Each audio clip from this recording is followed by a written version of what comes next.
O coelliño branco. Autor Xosé Ballesteros.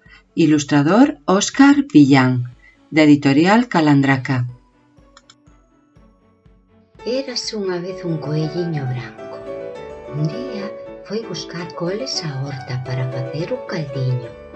Cando o coelliño volveu a casa, atopou a porta pechada e petou. Quen é? Son eu, o coelliño branco, que veño de coller coles e vou facer un caldiño. Pois eu son a cabra cabresa, como non marches, anda encima da cabeza. O coelliño foise dali correndo a presa. Andando, o coelliño atopou un boi e pediulle axuda. Eu son o coelliño branco e fun buscar coles á horta. Volvín a casa para facer un caldiño, pero nela está a cabra caburra, que me salta encima e me espaturra. Queres vir comigo? Eu non vou, que teño medo. O coelliño seguiu andando e atopou un can. Eu son o coelliño branco e fun buscar coles á horta. Volvín a casa para facer un caldiño, pero nela está a cabra cabraza, que me salta encima e me esmagaza. Queres vir comigo? Eu non vou, que teño medo. O coelliño seguiu andando e atopou un galo. Eu son o coelliño branco e fun buscar coles á horta. Volvín a casa para facer un caldiño, pero nela está a cabra cabralla, que me salta encima e me escangalla. Queres vir comigo? Eu non vou, que teño medo.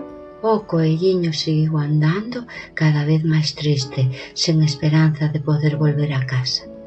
Pero atopou unha formiga. Que che pasa, coelliño branco?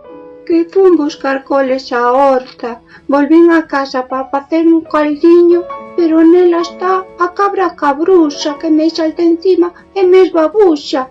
Pois eu irei contigo, non lle teño medo a esa cabra caprina. Os dous volveron á casa do coelliño e petaron a porta. Aquí ninguén entra, xa está a cabra cabresa. Me salta encima da cabeza se non marchades a presa. Pois eu son a formiga rabiga e como non abras, furoche a barriga.